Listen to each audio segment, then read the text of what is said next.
Hello, everyone. Today we have the pleasure and the great joy to welcome Mark Sullivan, a very beloved author by Romanian readers, and also the author of bestsellers, The Last Green Valley, the most recent, and Beneath a Scarlet Sky.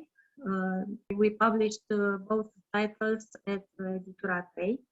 So welcome, Mr. Sullivan, in Romania, online.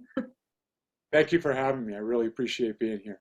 You know, we in Romania, in this part of Europe, we kind of living the last Green Valley. We are seeing our neighbors, Ukrainians, coming to our borders. I think maybe 500,000 just passed to Romania. Romania is just a transit country for them. They are heading to another European countries or maybe another destination in the world. Yes. But it's a very tense period for us. For them, it's terrifying. Yes. And I know that you started the last Green Valley with a dedication to the refugees. I did. And how do you feel these days? How do you feel the connection between your story and the current events you see on the news? First of all, I wish it wasn't happening. But I remember reading a book called Trinity when I was a young man. And the epigraph, the book was by Leon Uris, and the epigraph was saying, there's nothing new. We're just reliving the past again and again and again. And that is certainly true today. I had no idea when I started researching the last Green Valley that we were going to see the kind of refugee crisis that I describe in the book occur all over again almost 75 years later. But here it is, and it's happening, you know. And the book tells the story, of course, of an ethnic German family who they've lived in Ukraine for over 100 years. And they get chased out of Ukraine by the return of the Stalinists and the Soviet Union. And they go all the way across, of course, Romania, which is why I went there and did a lot of research and met some amazing people who remembered that first big refugee movement. In the book, there's two described. One when the Martels run, and then one immediately after the war when like 20 million people start walking. And I'll tell you this, I'm incredibly impressed by the Ukrainian people and how hard they're fighting for their freedom. It's not surprising when you look at their history and especially in light of what Stalin did to Ukraine in 1932-33 when he starved to death, you know, somewhere between 4 and 6 million people because they weren't kowtowing to Moscow. So in many ways, it's a very similar situation. And when you have that in your background, you know you're going to fight because the opposite, you already know what's coming, and it's intolerable, so you're going to fight. Yeah. Beneath the Scarlet Sky started with the confession of Pino Lelia, an extraordinary young man during World War II. The last Green Valley had a quite similar starting point, the real story of the Martel family. Yes. I think our readers would like to know, how did you discover the story? Yeah, I was told by a lot of people after the publication of Beneath the Scarlet Sky that I would never find another story like it. And you know what, I really believed I would. And sure enough, all these letters started coming at me, emails, messages, people describing their grandmother, grandfather, or something that happened to a person that they knew, and that, you know, reminded them of Beneath the Scarlet Sky. So I figured out that I had to have some kind of criteria. What was I looking for? What kind of story was I looking for? And I quickly came up, when I thought about Beneath the Scarlet Sky, I realized that it was inherently moving, inspiring, healing to some people and actually transformative to other readers.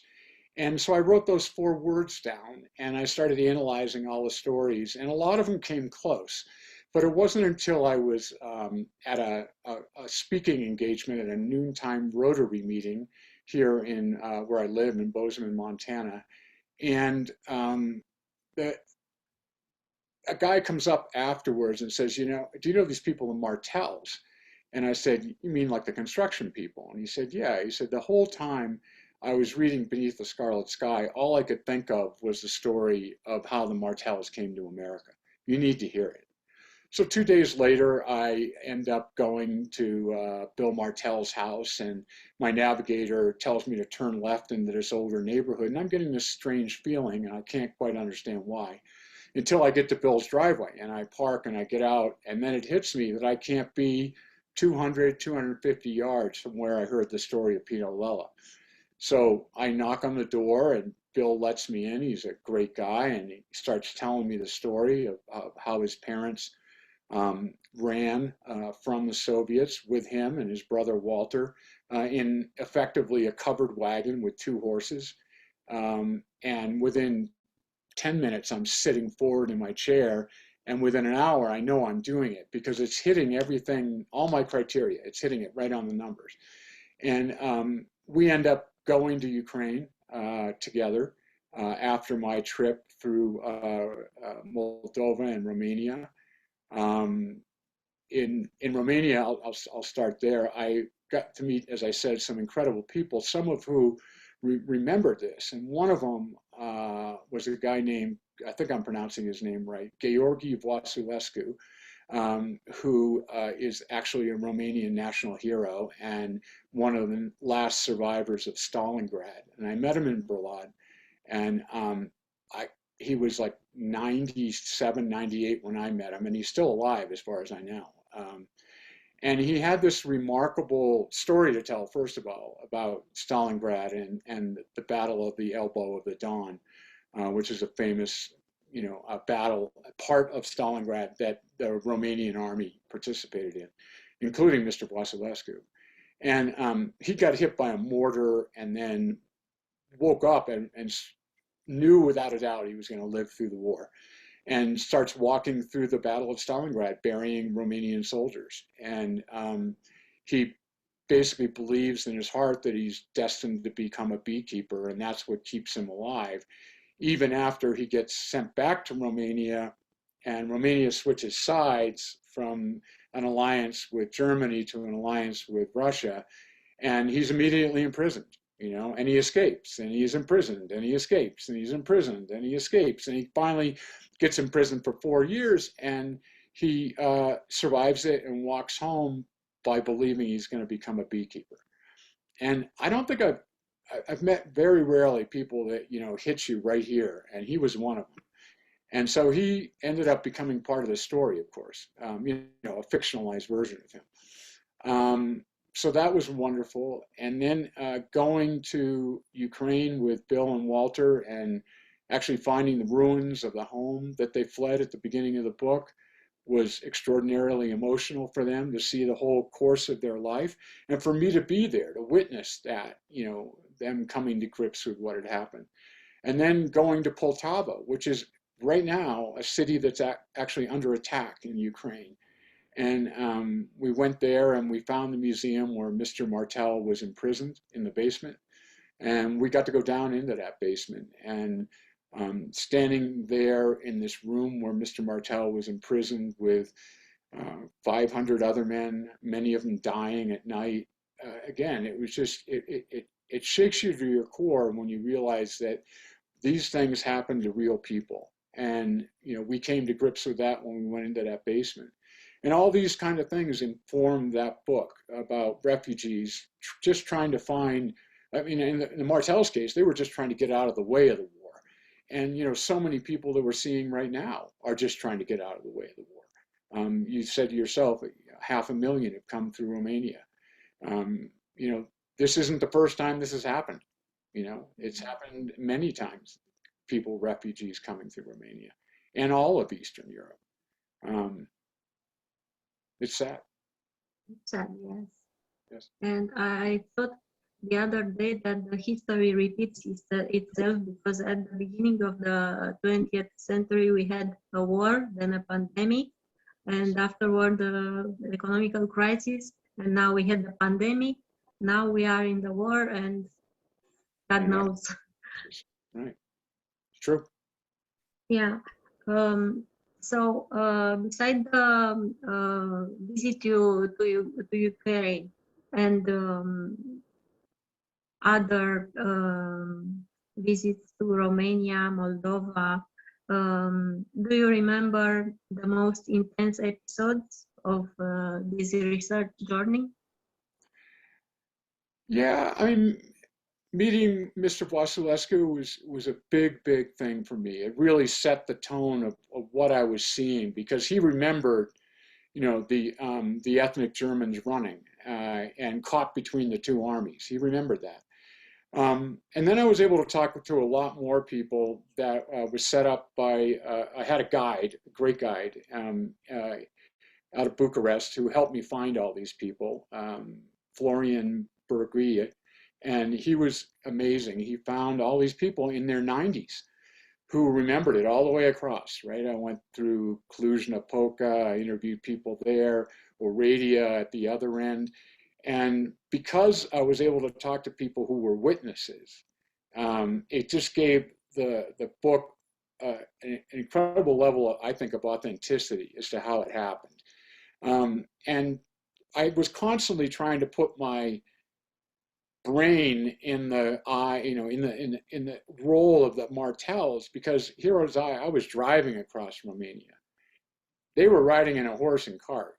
And when you go, of course, to Eastern Romania, you see all these similar horses and carts even today.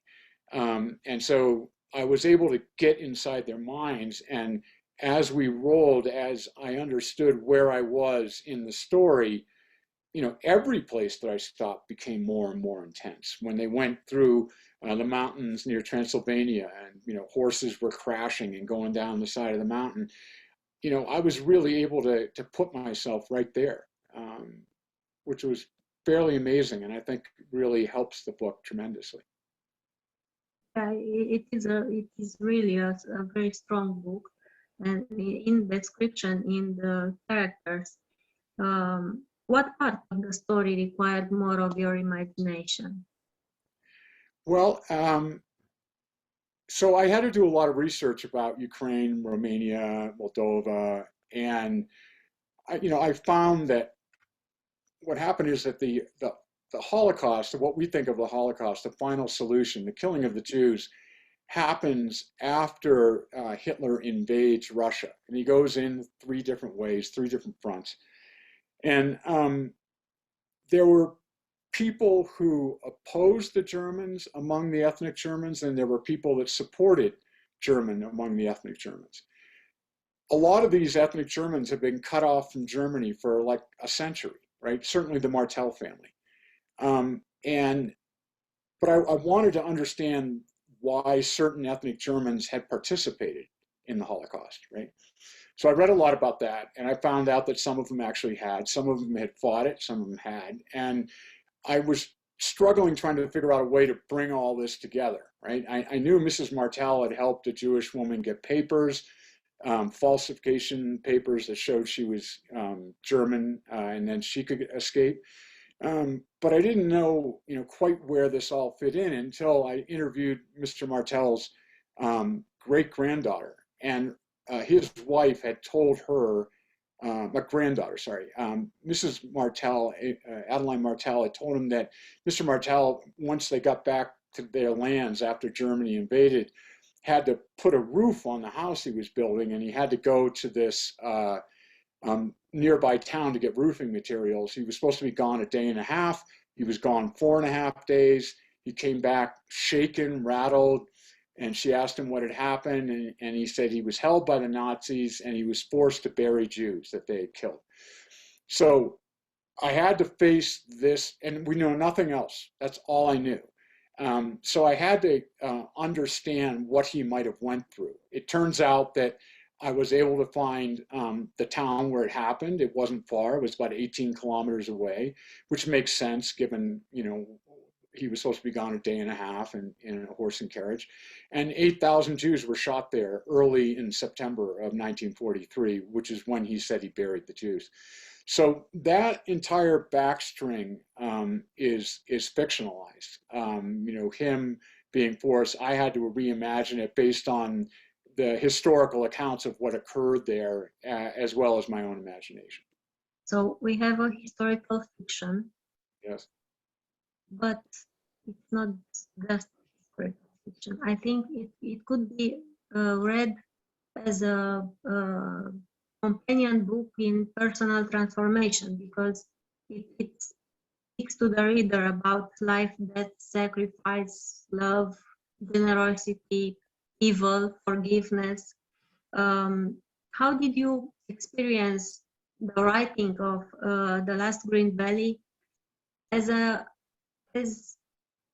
emotional level, psychological level? Yeah. How hard was it for you to tell the story? Well, it was very hard for me to tell a story in certain parts. The scenes in Dubasari where the Jews are shot was some of the hardest stuff I've ever had to write in my life. It was very, very difficult, and it took a lot out of me. The issue of this sort of emotional transformation that the reader goes through, I think, was in large part predicated on a conversation that I had with Bill and Walter when we were leaving Ukraine. And Walter and I were heading to Germany to retrace their mother's route in her escape out of Soviet-controlled Germany. And I asked Bill, I said, correct me if I'm wrong, but your dad seemed, prior to going into the prison camp, pretty much the kind of guy who did not want to be noticed. He tried to keep his head down. He tried not to be ambitious because he had realized under communism that being ambitious, being smart, actually is a detriment, and you get sent to the gulag. He had seen it happen to his own father. He had seen it happen to Adeline's father, who never came back. And his father came back a broken man.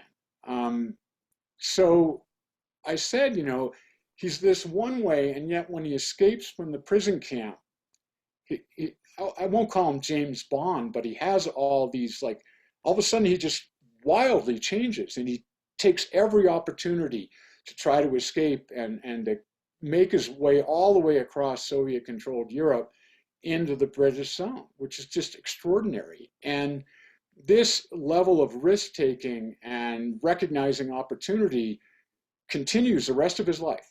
And it was not there before, and yet it continues. So I asked him why, and they said, well, there's no doubt that something happened to him in that prison camp, but he didn't talk to him about it much.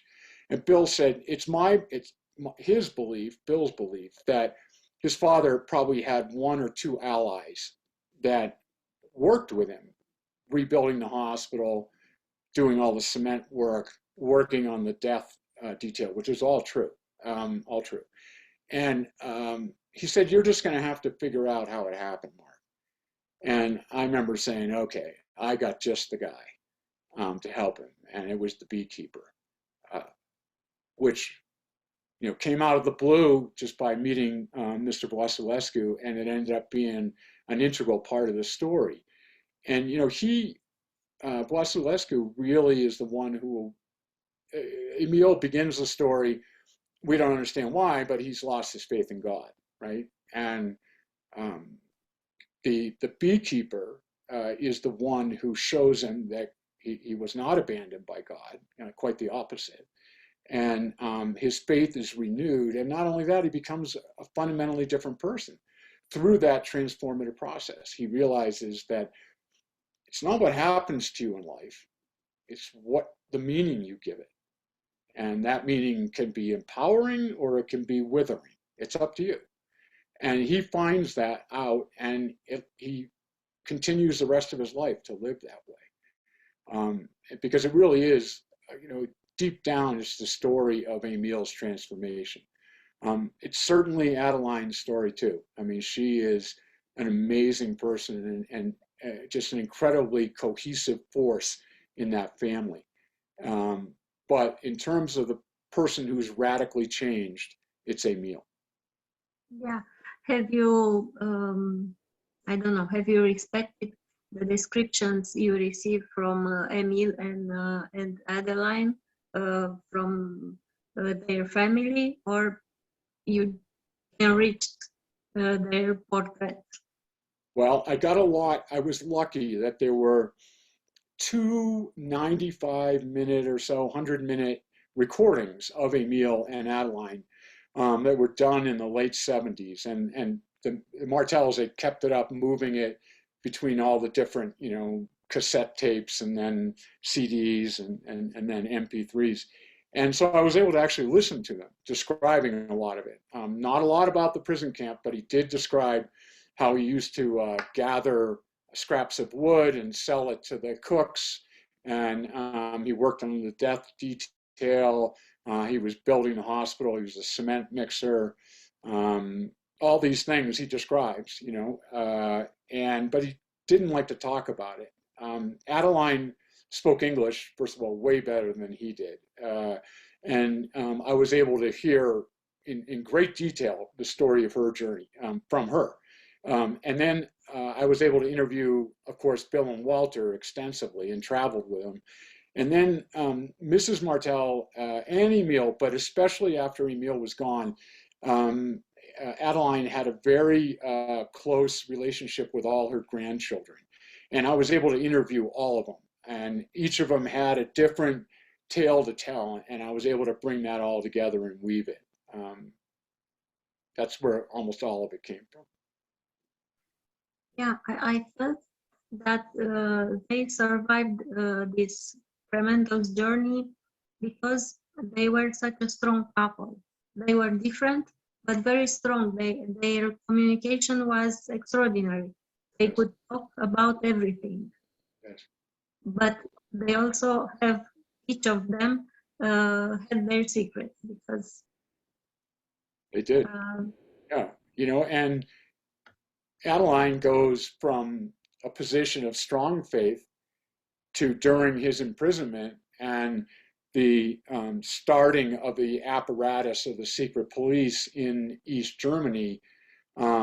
She goes through her own crisis of faith, right? She goes from faith to doubt, and he goes from absolute doubt to faith, and they both end up, at the end, the thing I always think of as the end of their, big story is when they reunite on the train station, at the train station. And they both look at each other, having gone through like one incredibly brutal experience after another, and they both consider their life a miracle. It's amazing. Yeah. And I think maybe for Adeline, it's a understandable journey from faith to doubt. But from Emil, it was a miracle journey because I wonder if he hadn't met Gheorghe, what would happen with him? Because Gheorghe planted the seed of the future faith of Emil. Yes, that's correct. If he hadn't met Corporal Gheorghe, he wouldn't have had that transformation. But that seems to me that's the way life works. You get who you need. If you ask for it, you get who you need. And I've found a lot of things in my life have had this sort of serendipitous effect where, and I always leave room for it when I'm researching it. And meeting the beekeeper was just that. It was a total, I had no idea who Mr. Vasilescu was until I met him, and until they told me who he was. So I didn't go searching him out. He just kind of appeared in my life, and it was an extraordinary gift just getting to meet him and being able to write about him. And I wanted to have that aspect of life present in Emil's, that sometimes we're sent, you know, I don't know about angels, but we're sent the people we need, the spirits we need. And he certainly did get that. Yeah. I don't know, maybe I'm mistaken, but in Romania, in Ukraine, and maybe in Russia, the Orthodox belief gives you that in some kind of form. I mean, you put yourself in the hands of God. Yes. People in the countryside, they say this maybe daily. I put myself in the hands of God, and everything He gives me for a reason. Mhm. And the life philosophy of George is very common. I mean, I recognize it in my grandparents, and it's in our blood. Good. I'm glad you see it there. That's wonderful. You know, it is that moment where Emil makes that leap of faith, right? He's had this reawakening in his faith, but not only that, in his thought process, how he thinks about his life, about everything that's happened to him. And he believes that he's going to escape one way, right? They spent all this time plotting to escape on the pony from the death detail, and he gets pulled off it, right? He gets sent to the train station to shovel, and then he all of a sudden it just appears in front of him. There's the escape, and he makes this extraordinary leap of faith, and he just gets on. And you got to ask yourself, would the old Emil have done that? I don't know. I don't think so. But he does. And from that point forward, you know, all these roadblocks get put in front of him, of course, but he's going. There's absolutely no doubt in his mind that he's going to get there. And it's an extraordinary thing. Yes. Let's go back to the title, the metaphor in title. Yes. The last green valley. Yeah. What is the meaning for our readers? Well, first of all, where it came from. Mrs. Martel, evidently, by a couple of accounts, worked for a Jewish woman in Bursula, Ukraine. I can't remember if it's still called that, but that's what it was called at the time. And the woman was very, very kind to her. It was an older woman, and Adeline cooked for her and was her maid as well. And the woman had a folio of paintings, you know, and Adeline used to look through them, and there was this one painting of this beautiful green valley with a river running through it and all these mountains around with snow caps, and she just loved it, and she liked to look at it. She imagined herself living there someday. And you know, when in the book, when they take off, and you know, it's like any trip you take with little kids. Mom, when are we going to get there? Where are we going? And she starts describing to the children the painting, right? And this idea that they're going to this beautiful green valley, you know, surrounded by mountains. Well, they'll have freedom and they'll be allowed to live their lives as they want. This, of course, becomes a big metaphor in the search for, you know, first of all, salvation on both their parts, but it also represents, you know, a metaphorical Eden, a paradise that they believe they'll find, and they find it. You know, when they get to Montana and the Gallatin Valley where I live, that's just what it looks like. You know, it's a big, broad valley with a big river running through it and 5 mountain ranges all around it. And she was overwhelmed to see it. She said she would never leave, and she never did. Wonderful. Did you discover the next story? Yes, I have. Again, I was told I'd never find another story like Beneath the Scarlet Sky or Last Green Valley, and I said, I think I will. And so in the spring of 2019, a very good friend of our family's died, a guy named Alan Hayes. And both my sons had lived with Alan in Salt Lake City when they were trying to make the United States ski team. And my oldest son was one of the executors of Alan's will, along with some of the other boys that had lived with Alan over the years trying to make the ski team. And one of them was the commander of SEAL Team 6. He had gone, after ski racing, he had gone to Annapolis and then became a SEAL and then rose to become the commander of the most difficult part of the SEALs. And they spent a bunch of time together, and they're telling stories about Alan and other stories about their lives. And Eric tells this story to Connor, and Connor calls me up the next day and says, Dad, I think I heard your next book. And so it took me a while, but I finally was able to meet with Eric and with the other guy who had heard the story, a guy named Mick Mulroy, who at the time was the Deputy Assistant Secretary of Defense in the Trump administration. And he had been a former CIA guy and had been stationed in Kampala, Uganda, of all places. And that's where he heard this extraordinary story about a 14-year-old boy, a 14-year-old girl that get kidnapped by this Messianic warlord, along with 20,000 other children. And they get turned into soldiers. And what they go through is, the training is worse than the SEALs, what the SEALs go through. And many of them die. It's another one of these stories of, you can't believe that, first of all, it's man's inhumanity to man, and yet the story is about how these children hold on to their humanity when they're in an inhuman situation.